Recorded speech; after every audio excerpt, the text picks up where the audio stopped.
Ah, ito po ay yung para sa scholarship ko po sa Masteral. Ako po si Argelica Bondok, 23 years old. Graduate po ako ng BS Industrial Psychology. Nasa likod ko po yung papa ko tsaka si mama ko. Kung napapansin niyo po, si papa ko parang na-stroke na po siya.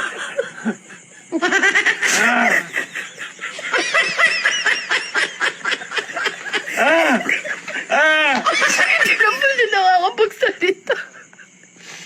Kailangan po namin.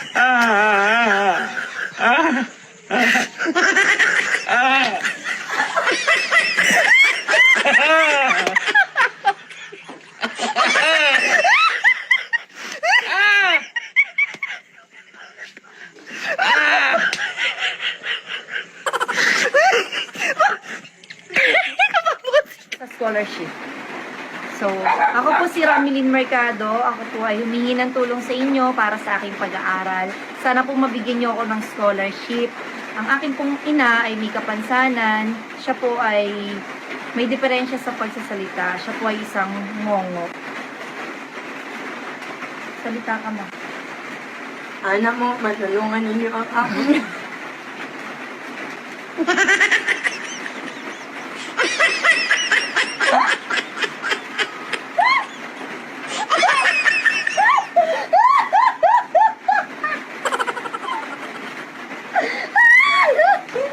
Ako po si John Mika Parolan. Ang ganda mo, mama! Ikakat ko na, nag-clap ko na. Game.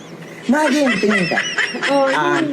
Ako po si John Mika Parolan at ito naman po ang aking ina na si Clarissa L. Parulan. Isa po ako sa nangangarap po na makasama po sa scholarship po ng bayan dahil yung nanay ko po wala pong trabaho, tapos yung tatay ko po is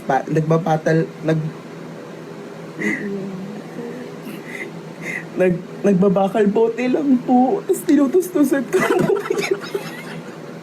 tinutustusan ko po yung pag-aaral ko. Working student po ako, nagtatrabaho po ako sa Jollibee para po matustusan yung pag-aaral ko po.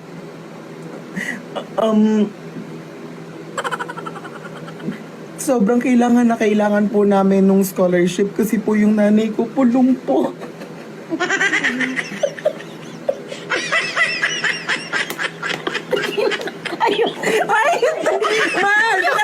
Makailangan yung para convincing, para maano tayo. Game na. Ulit. Masama yan. Hindi. Game. Lasan. Ayoko. Lasan. Ayoko, di ba? Mind. Wala akong pera.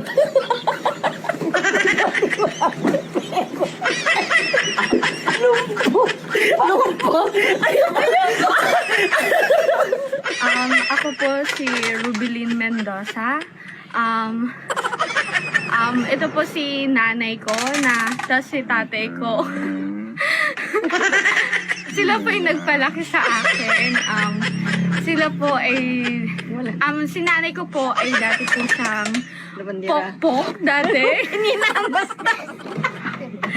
Pero ngayon nagbago na po siya. Tapos yung tatay ko po na may kapansanan po siya ngayon. At naway makuha ko po yung scholarship na hinihingi po namin.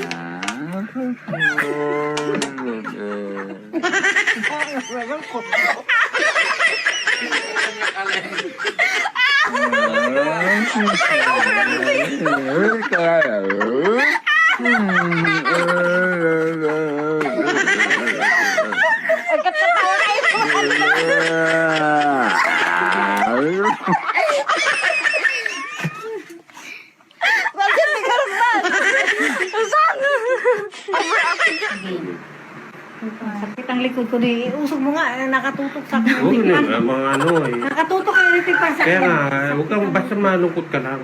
Ang daming commercial. Okay. Kanya rin ubo-ubo ka, mama. Yan. Huwag kang tatawa. Magandang araw po. Ako po si Pauline Anti de la Cruz.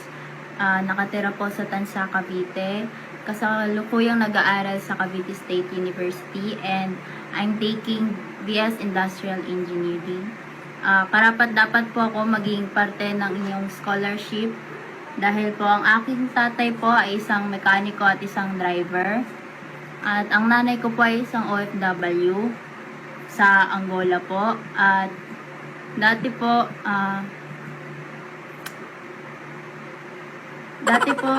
sa sobrang hirap po ng buhay, yung nanay ko po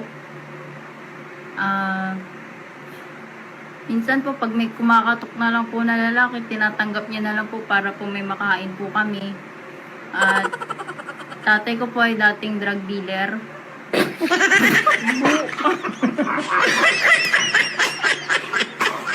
Ang gano'n ganyan. Dati nga! Eto na! Pas nga eh! Pas! Dapat magkukwento ka ng pas mo. Yun na lang. Talaga. Huwag yung drag.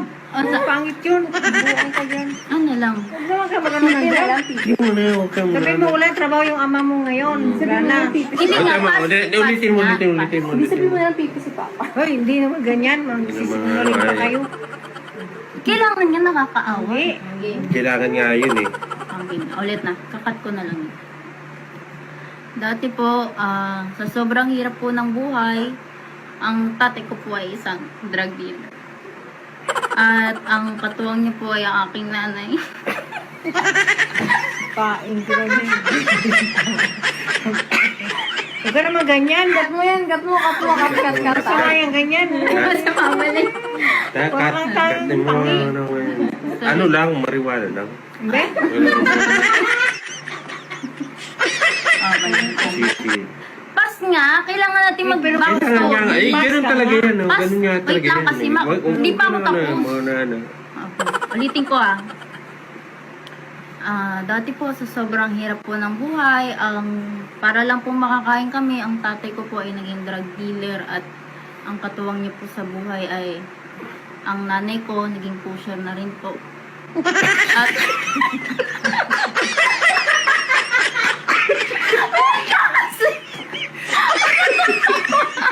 Buang ka talaga. Ay, kung puntahan dito, alam mo, nagpapagmagalas ka. Ay, puntahan wait, di pa kasi tapos. Dali, game na. Papa, ayos na. Poker face lang kayo, pas nga eh. Pas, hindi nga yung ganyan. Kung pas, Huwag ka, wait lang. Yun nga po, nanay ko po ay isang pusher. At simula po nung umupo na po si Digong, ay tinigilan naman na po nila ang kanilang masamang ginagawa. Pero po, ang nanay ko po, minsan po, malikot po talaga yung kamay niya. Kailangan pong makakain namin 5 magkakapatid. Nagnanakaw na lang.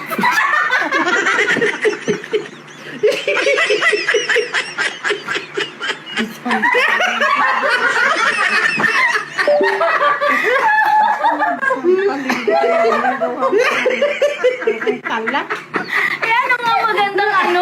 Pipi na lang. Yan. Pipi. Pipi na lang. Ganyan, ganyan. Sorry nga eh. Tama na. Tama na nga. Ayaw ka na. Sa prank!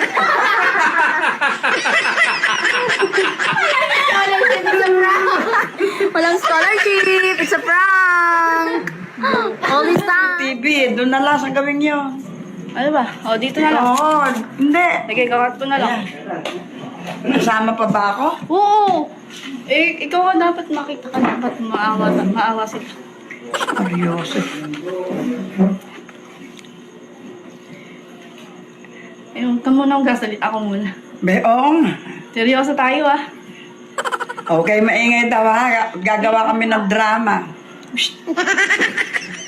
Magandang gabi po. Ako po si Christine Joyce Evangelista. Second year college na po ako sa Pinma-Arol University. Kasalukuyang nag-aaral po ako ng BS in Criminology. And humingi po ako ng scholarship at sana po matanggap niyo po ako. Deserve ko po mabigyan ng scholarship dahil sobrang hirap po ng buhay namin ngayon. Mhm. Wala na po kaming makain. Sa totoo lang po, si nanay po, nagbebenta po siya ng bakal bote. Kahit hindi po siya nakakapagsalita.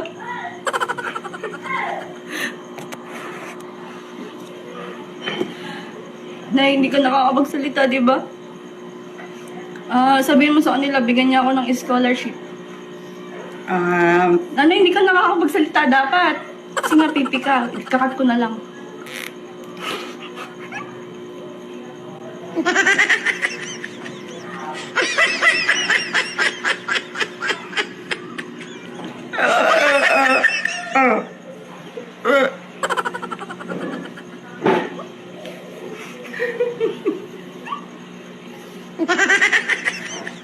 Sumasakit daw yung dibdib niya. Sana po talaga mabigyan niyo kami ng scholarship. Maraming salamat po in advance pagka po nakuha niyo ko. Nay, mag-thank you ka.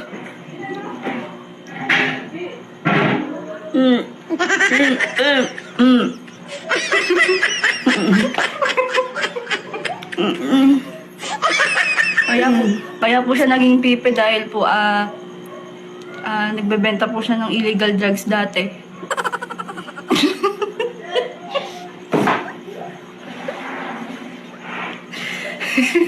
It's a prank!